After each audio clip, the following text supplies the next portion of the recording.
Haem और अस्सलाम वालेकुम। 24 दिसंबर पाकिस्तान में बुध की शाम और सबसे पहले time tracker Asim Munir's de facto form 47 military raj day 25। याद दहानी, अगर अभी तक इस यूट्यूब चैनल को सब्सक्राइब नहीं किया तो ज़रूर कीजिए ताकि आप हमारी आवाज़ को मजबूत बना सकें। अब चलते हैं आज की अहम खबरों की तरफ और आज की पहली खबर है आईएसआई के DGC major general Faisal Naseer के इर्द गिर्द फील्डिंग तंग से तंग तर। आप सबके सामने अब से चंद दिन पहले ये खबर रखी थी कि मेजर जनरल फैसल नसीर जो हैं वो एक बहुत ही अहम और करीबी साथी हैं आसिम मुनीर साहब के, अपने ओहदे की वजह से भी और उसके अलावा भी उनकी बहुत कुर्बत है। इसी वजह से उनके बारे में ये कहा जा रहा है, एक गुमां है लोगों का कि शायद अगले डीजी आईएसआई भी वो बने।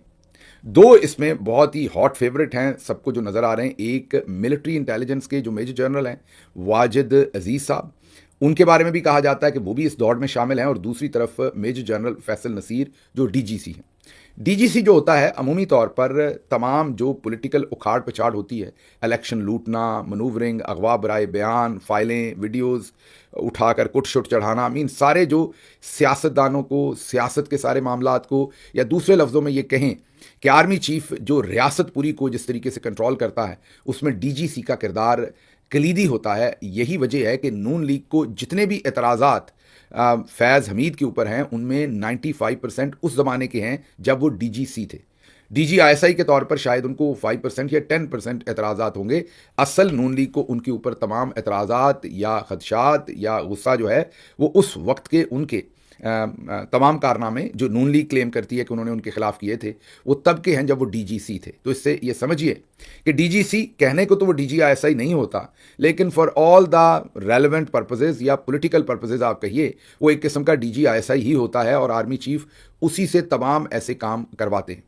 अब जो फैसल नसीर साहब हैं इनके बारे में ये तासर तो था क्योंकि ये बलूचिस्तान में रहे थे, वहाँ इनके बारे में कहा जाता था कि ये बहुत हार्डन किस्म के जो वहाँ पर दहशतगर्द थे उनको ये ऐसा फेंटा चढ़ाते थे, उनको ये इतना तशद्दुद करते थे कि वो भी टूट जाते थे। ये इनका क्लेम फॉर फेम था। फिर इनको हमारी गवर्नमेंट गिरने के फ़ौरन बाद बाजवा साहब ने लाकर डीजीसी लगाया और उसके बाद शायद मैं पहला शिकार बना था जब मुझे इंटेलिजेंस एजेंसीज़ ने उठाया। लेकिन अब मसला ये है कि जो मुनीब फारूक, जिनको हाल ही में एमएफ कह के पुकारना शुरू किया है मतीउल्लाह जान साहब ने, इस लफ्ज़ का क्रेडिट मतीउल्लाह जान साहब को जाता है। उन्होंने मुनीब फारूक के नाम से पहले वो एमएफ लिख रहे हैं, एमएफ मुनीब फारूक। अब जाहिर है मतीउल्लाह जान साहब की जो इंटेंशन है वो तो एम से मुनीब और एफ से फारूक, तो वो एमएफ और आगे मुनीब फारूक लिख रहे हैं। लेकिन कुछ लोग जो मुनीब फारूक को शायद पसंद नहीं करते वो इस लफ्ज़ के अपने अपने मानी बना रहे हैं अंग्रेज़ी के लफ्ज़ों के। तो खैर उनकी तरफ हम नहीं जाते, हम उसी पर रहते हैं जो मतीउल्लाह जान साहब ने सोच के लिखा, मतलब एम से मुनीब, एफ से फारूक। तो उन्होंने अब जो एमएफ साहब हैं, मीन मुनीब फारूक साहब, उन्होंने अब एक और धमाका कर दिया है, एक किस्म की गवाही दे दी है मेजर जनरल फैसल नसीर के खिलाफ। उन्होंने ये कहा है कि जो फैसल नसीर हैं वो आर्मी चीफ के बड़े ही फेवरेट हैं, जब उनको प्रमोट होना होगा हो जाएंगे। अगर आर्मी चीफ ने इस निज़ाम हुकूमत में इन्हें डीजी आईएसआई कभी बनाना होगा तो बन जाएंगे, उन्होंने कहीं और किसी कमांड में जाना होगा तो वो भी कर लेंगे। फ़ौज ने फैसला करना है, ना फ़ौज के अंदर कोई लड़ाई है ना ही आईएसआई के अंदर कोई लड़ाई है। चलें, यहाँ तक तो बात समझ आ गई। आगे सुनिए ज़रा। फैसल नसीर के हाथों जिन लोगों की ठुकाई हुई मेरे नज़दीक नाजायज़ है, मैं इसे इंडोर्स नहीं करता। अब ज़रा समझिए, वो ये बिल्कुल कंक्लूसिवली कह रहे हैं कि फैसल नसीर ने लोगों को उठा के मारा, तशद्दुद किया। ये गवाही अब मुनीब फारूक कंक्लूसिवली दे रहे हैं, क्योंकि आगे वो ये जुमला भी कह रहे हैं कि मैं उनके इस फेल को इंडोर्स नहीं करता। ये जो उन्होंने लोगों को उठा के मारा ये उन्होंने अच्छा काम नहीं किया था और मैं इसे इंडोर्स नहीं करता। तो इसका मतलब ये है कि उन्होंने यहाँ कोई लफ्ज़ इस्तेमाल नहीं किया कि तासर है, लोगों का ख्याल है, ओपिनियन है, कहते हैं, अफवाह है। कंक्लूसिव स्टेटमेंट है कि फैसल नसीर के हाथों जिन लोगों की ठुकाई हुई है मेरे नज़दीक नाजायज़ है, मैं इसे इंडोर्स नहीं करता। कि गलत ठुकाई की थी, गलत तशद्दुद किया था, मैं उसको इंडोर्स नहीं करता, लेकिन की थी। ये कंक्लूसिव हो गया। आगे चलिए, वो अपना स्कोर सेटल कर रहे हैं, इसमें वो जाने और उनका काम जाने, मैं कुछ नहीं कर सकता। अब इस सारी बात के अंदर मैंने आपको कहा कि जैसे बहुत सारे विक्टिम हैं इसके, मुझ समेत और भी लोग हैं जिनको ये हतमी तौर पर नहीं पता कि किस बंदे ने ये करवाया, एमआई ने करवाया, आईएसआई ने करवाया, किसने करवाया। तो इसलिए हतमी तौर पर किसी एक ऑफिसर के ऊपर वो उसकी जिम्मेदारी नहीं लगा सकते थे। मुनीब फारूक साहब ने ऐसे बहुत सारे लोगों का काम आसान कर दिया है कि वो अब एक गवाही दे रहे हैं और उसकी वीडियो टेप अब मौजूद है। उन्होंने अपनी वीडियो पैगाम के अंदर ये कहा है कि फैसल नसीर साहब जो हैं वो लोगों की ठुकाई करते रहे हैं, मेरे नज़दीक वो नाजायज़ थी और मैं उसे इंडोर्स नहीं करता। अब वो लोग अपना स्कोर सेटल कर रहे हैं कि वो फैसल नसीर साहब पर तनकीद कर रहे हैं। अब इसमें एक बात तो तय हो गई कि मुनीफ फारूक को किसी ने लॉन्च किया है मेजर जनरल फैसल नसीर के खिलाफ। मैंने पिछली दफ़ा जब आपके सामने ये न्यूज़ रखी थी तो आपको ये भी बताया था कि जो मोहसिन नकवी हैं, ये मुझे बहुत ही आपको पता है जो अफवाह होती है वो भी हम आपको बताते हैं, ये अफवाह नहीं है, ये खबर है जिसके पीछे हम खड़े होते हैं। और इसमें जो मोहसिन नकवी हैं वो भी नहीं चाहते कि फैसल नसीर DGISI बने या प्रमोट हों मजीद। मरीम नवाज़ भी नहीं चाहती। उसकी एक वजह यह भी है कि एक लेवल के ऊपर नदीम अंजम और फैसल नसीर साहब की आपस में नहीं बनती थी, और उस लेवल पर जाहिर है मरीम नवाज़ और नवाज़ शरीफ तो नदीम अंजम के साथ ही जा रहे थे। अभी भी वो उनको DGISI, NSA और सफ़ीर कुछ ना कुछ बनवाना चाहते हैं। तो मरीम नवाज़ और नवाज़ शरीफ भी किसी सूरत फैसल नसीर को नहीं चाहते। अब मुनीफ फ़ारूक वगैरह जो हैं, जैसे मुनीफ फ़ारूक हैं और कुछ लोग हैं, इनके बारे में तासर है कि ये नून लीग के भी बहुत करीब हैं। इनके बारे में तासर है कि ये नून लीग के भी आप समझिए घर के साफ़ी हैं, और असल में इनकी जो मेन इनका DNA है वो नून से निकलता है। हाँ, आजकल ये हायर्ड है, या आजकल hired mean not in financial terms में भी पैसा इन्हें शायद ना मिलता हो, हमें नहीं पता इस बात का। हायर्ड का मतलब ये कि इंटेलेक्चुअली हायर्ड हुए हैं ये जनरल्स का बयानिया देने को। इसीलिए जो मुनीफ फ़ारूक हैं वो अक्सर उनके बिहाफ पर धमकियां देते हैं, लेकिन असल इनकी लोगों का तासर है कि इनकी डोरियां जो हैं वो नून लीग से हिलती हैं। अब जो कुछ मुनीफ फ़ारूक पिछले चंद दिन में कर रहे हैं वो बहुत ख़तरनाक है मेजर जनरल फैसल नसीर के लिए। पहले इन्होंने उनका कवर उड़ाया और कहा कि वो जो सुलंगी अमार सुलंगी नामी जो अकाउंट था वो मेजर जनरल फैसल नसीर का था। अब उस अकाउंट से तो लोगों को धमकियां भी दी गई हैं माजी में। उस अकाउंट से तो जजों के खिलाफ कैंपेन हुई है। उस अकाउंट से तो ख़वातीन वकला के खिलाफ कैंपेन हुई है। उस अकाउंट में तो इतना मवाद है कि किसी भी मिलिट्री ऑफिसर का उस अकाउंट की वजह से कोर्ट मार्शल पक्का है, उसको सज़ा पक्की है। तो पहले तो जैसे वो फ़ोटो बॉम्ब नहीं करते लोग, पहले तो MF मुनीब फ़ारूक साहब ने पहले तो वो फ़ोटो बॉम्ब किया इनको, या आप ये कहें कि न्यूज़ बॉम्ब किया, इनका कवर उड़ा दिया। अब उनका था वो अकाउंट या नहीं था, वो अकाउंट डिलीट हो गया। तो यक ना शुद्ध दो शुद्ध मीन दो काम हो गए। एक किस्म का प्रूव हो गया कि वो उन्हीं से एसोसिएटेड अकाउंट था। हो सकता है उनसे ना हो, किसी और का, और इन्होंने ऑर्केस्ट्रेटेड ये काम किया हो कि मुनीब फ़ारूक से पहले ये बयान दिलवाया, साथ ही उस अकाउंट को डिलीट कर दिया। तो इससे क्या समझ आई कि ये सब कुछ फैसल नसीर का ही था और वो वही कर रहे थे। तो कोई मुनीब फ़ारूक को बहुत ही लीथल तरीके से फैसल नसीर के खिलाफ इस्तेमाल कर रहा है, जिसका मकसद ये है कि फैसल नसीर किसी सूरत भी प्रमोट ना हो और DGISI ना बने। ये तो अब क्लियर हो गया हमें कि मुनीब फ़ारूक जो हैं वो फैसल नसीर के किसी सूरत भी हमदर्द नहीं है, बल्कि उनके खिलाफ प्रॉपरली लॉन्च्ड हैं। अब अगर वो प्रॉपरली लॉन्च्ड हैं तो जाहिर है वो तो फिर इधर वो मोहसिन नकवी, मरीम नवाज़, तासर तो यही जाएगा वहाँ से, या फिर मिलिट्री के अंदर से कोई अफसर उन्हें इस्तेमाल कर रहा है जो वो फैसल नसीर के खिलाफ लॉन्च है। तो ये तो अब तय हो गया। 2-3 यके बाद दीगरे उन्होंने हमले फैसल नसीर पर किए, जिससे फैसल नसीर के लिए मैंने आपको बताया कि उन्होंने मुश्किलात खड़ी कर दी हैं। अकाउंट डिलीट हुए, अकाउंट को एसोसिएट किया। अब जो उन्होंने बयान दिया है उससे उनके लिए रेमिफिकेशन ज़्यादा ख़तरनाक है। मतलब ये है कि अब इस बयान के बाद बहुत सारे लोग अगर चाहें तो मुल्क से बाहर उनके खिलाफ कोई ना कोई कानूनी कार्रवाई शुरू कर सकते हैं फैसल नसीर साहब के खिलाफ। और उसमें मुनीब फ़ारूक की ये जो टेप है जिसमें वो कह रहे हैं लोगों पर तशद्दुद किया इन्होंने और ठुकाई की लोगों की, इसको एक सबूत के तौर पर रख सकते हैं। जाहिर है वो अदालत की मर्जी होगी, वो उसे एडमिसिबल समझे ना समझे, लेकिन कम अज़ कम केस को चलाने के लिए, इनिशिएट करने के लिए मटीरियल मुनीब फ़ारूक ने दे दिया। अब मैं पहले ही कह रहा हूँ, मैं कोई लीगल एक्सपर्ट नहीं हूँ। हो सकता है ये केस ना ज़्यादा चल सके, हो सकता है इसमें कोई कन्विक्शन ना हो सके, हो सकता है ये केस ज़्यादा देर इसका ट्रायल ही ना हो सके, क्योंकि और बहुत सारी डॉक्यूमेंटेशन और सबूत शायद कोई फराहम ना कर सके, क्योंकि अदालतें तो सबूत पर चलती हैं। ऐसे हालात में जब लोगों को पट्टियां बांध के, मुंह पर मास्क बांध के उठाया जाता है, उनका वो सबूत तो नहीं पेश कर सकते कि मुझे फलाने उठाया है, तो बड़ा मुश्किल होता है।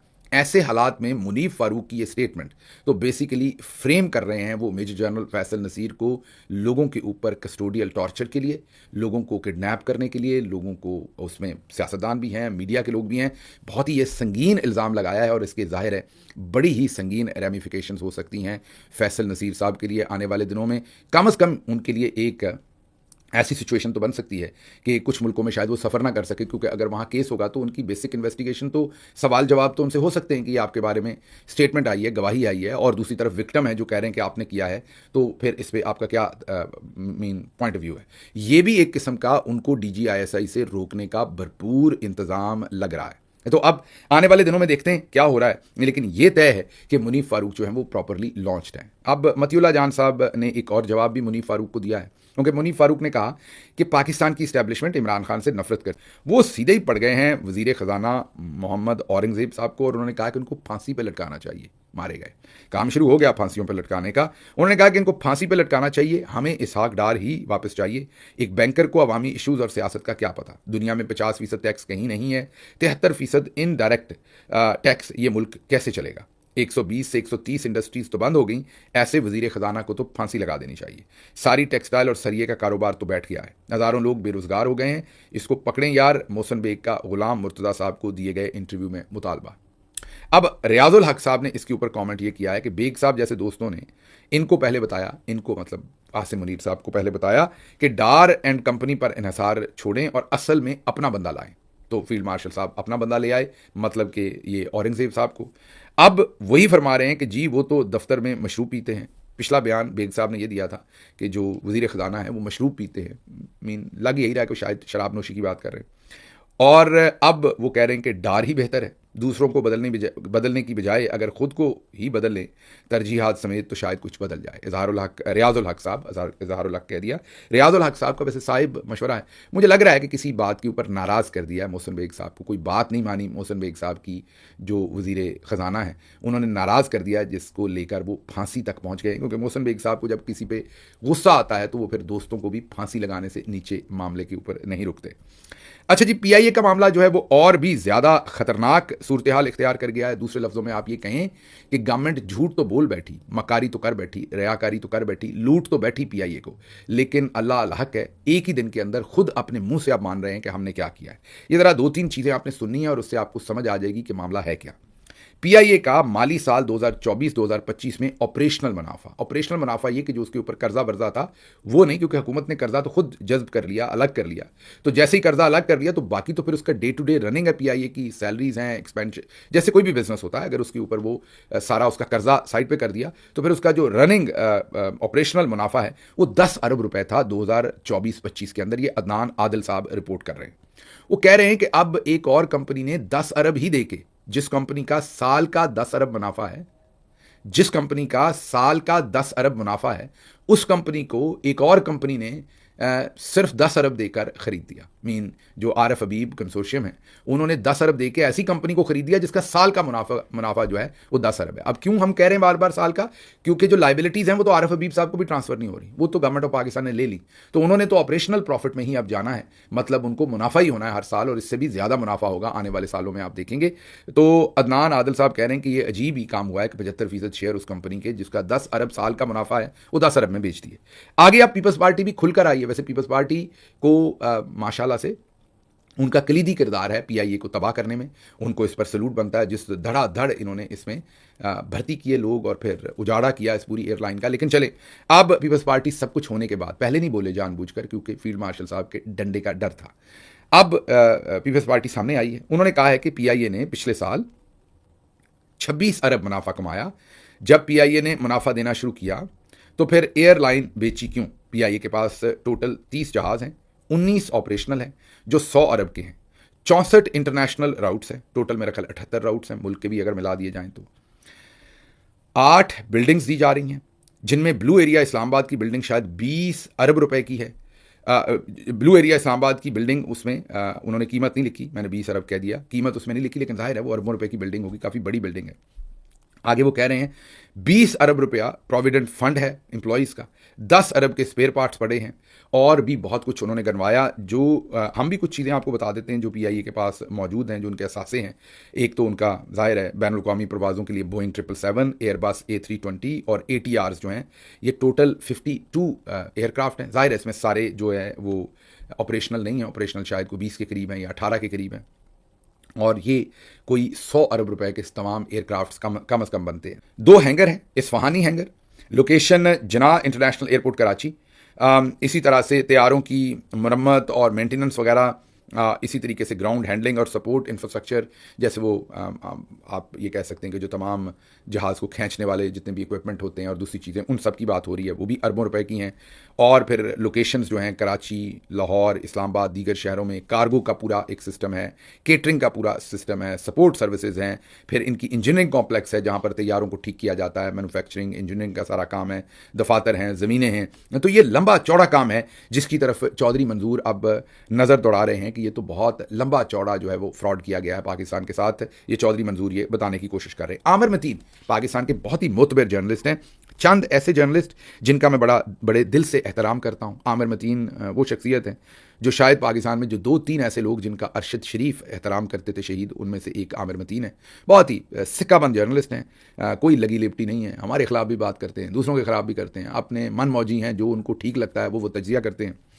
उनका कहना है कि सवाल ही सवाल, क्या ये इत्तफाक है कि पीआईए की नीलामी से एक दिन पहले हवाबाजी तजर्बा रखने वाले वाहिद ग्रुप एयर ब्लू था, हवाबाजी का तजर्बा रखने वाला वाहिद ग्रुप एयर ब्लू था, और इसके खिलाफ सालों से जारी जहाज़ क्रैश का फैसला आ जाता है, जिसकी वजह से बज़ाहिर एक मज़ाहिया सी रकम वो लिखकर रेस से दौड़ लगा देते हैं या रेस से दूर हो जाते हैं 26 अरब रुपया लगा के। कहने का उनका मतलब ये है कि एक दिन पहले उनके खिलाफ फैसला आता है तो वो तो चुप ही हो जाते हैं, उनको तो कोई मैसेज दे देता है कि आपने इसमें रेस में हिस्सा नहीं लेना। लकी ग्रुप शायद भागने से इनकार कर देता है मगर पिट जाता है, और जीतने वाला ग्रुप फौजी फर्टिलाइज़र मुफ्त में पार्टनर बना लेता है, क्योंकि ये सब इत्तफाकात हैं या गेम कुछ और है। वो कह रहे हैं कि इतने इत्तफाकात कैसे हैं, तो वो कहते हैं कि ये जैसे ही उन्होंने बिड जीती है, साथ ही फौजी फाउंडेशन ने उनका हिस्सा बनना जो है वो डिसाइड कर दिया। वज़ीर निजकारी मोहम्मद अली की प्रेस कॉन्फ्रेंस, उन्होंने एक तो ये कहा है, मान लिया है अब कि हम मानते हैं कि 135 अरब नहीं बल्कि 55 अरब में पीआईए बिकी है। एक ही दिन में मान गए, क्योंकि इतना बैकलैश आया सोशल मीडिया पे, लोगों ने वो 135 अरब को इतना डाइसेक्ट किया और दिखाया कि सिर्फ 10 अरब आपको मिल रहे हैं। और उसकी वजह एक बड़ी ये भी है कि जो आरिफ हबीब हैं, वो आपको पता है वो सिक्काबंद बिजनेसमैन है, उनका मैंने पिछले व्लॉग में भी कहा, उनका कसूर नहीं, उन्होंने तो जो डील मिली उन्होंने ले ली। उन्होंने कोई लगी लिपटी रखे बगैर, वो जियो टीवी के शाजिब खानजादा के सवाल पर उनसे जब ये पूछा गया कि कितना बड़ा कंफर्ट था कि 135 अरब में सिर्फ 10 अरब आपने हुकूमत को देने हैं, तो उन्होंने कहा कि ये बहुत बड़ा कंफर्ट था, जितनी बोली ज़्यादा लगती कंपनी के पास, मीन हमारे पास डेवलपमेंट के लिए पैसे होते और हुकूमत को हमने सिर्फ 10 अरब देने थे, ये हमारे लिए बड़ा कंफर्ट था, इसलिए हम बोली ऊपर लगाते गए कि बाकी पैसे तो हमारे पास ही आने हैं। तो उन्होंने बगैर किसी लगी लिपटी के सारी बात खोल के रख दी। अब हुकूमत के पास कोई चारा नहीं था कि वो मानते ना, तो उन्होंने माना, खुल के जाकर अब माना है कि 55 अरब कह रहे हैं, 10 अरब ये आने और 45 अरब का जो बाकी 25% शेयर है वो हमें मिलेगा। अब पीएमएलएन का मैथ जरा चेक कीजिए। अब से चंद महीने पहले पीआईए को जब बेच रहे थे तो ब्लू वर्ल्ड सिटी जो है वो 10 अरब दे रही थी और 10 अरब में 60% शेयर ले रही थी और कुछ लाइबिलिटी भी ले रहे थे 100-200 अरब की शायद। अब वही पीआईए जो है उसका 60 नहीं 75% शेयर बेचा है, कोई लाइबिलिटी साथ नहीं और सिर्फ 10 अरब में। तो वो डील बहुत बेहतर थी, लेकिन ये हमें क्या बता रहे हैं, ये डील बेहतर है, ये बड़ी है, इसमें हमने ये कर दिया, इसमें हमने वो कर दिया। मीन सारी आवाम को चेस समझा हुआ है। एक तरफ कहते हैं कि हमने मतलब पीआईए जो है वो हुकूमत नहीं चला सकती, हुकूमती अदारे नहीं चला सकते। दूसरी तरफ फौजी फर्टिलाइज़र ने खरीद ली है, मीन फौजी फर्टिलाइज़र या फौजी फाउंडेशन जो भी जिसने भी खरीदी है उसने खरीद लिया, तो वो क्या वो हुकूमती अदारा नहीं है? मतलब एक तरफ हुकूमत नहीं चला सकती, हुकूमत का पीआईए भी तो हुकूमत का इदारा था ना, तो हुकूमती इदारा नहीं चला सकता तो फिर फौजी फर्टिलाइज़र चला सकेगा, क्योंकि जो आरिफ हबीब कंसोर्शियम है उसमें आरिफ हबीब कॉरपोरेशन है, उनका एयरलाइन का कोई एक्सपीरियंस नहीं है। City School Private Limited Firoz family है। अब सिटी स्कूल वाले, उनका भी जाहिर है एयरलाइन का एक्सपीरियंस नहीं। Lake City Holdings Gohar Ejaz साहब, वो भी टेक्सटाइल और Lake City mean real estate वगैरह, उनका भी एयरलाइन का नहीं है। Fatima Fertilizer Company Limited Mukhtar family, उनका भी नहीं है। AKD Group Holding Private Limited Aqeel Karim Dhedhi, उनका भी नहीं है।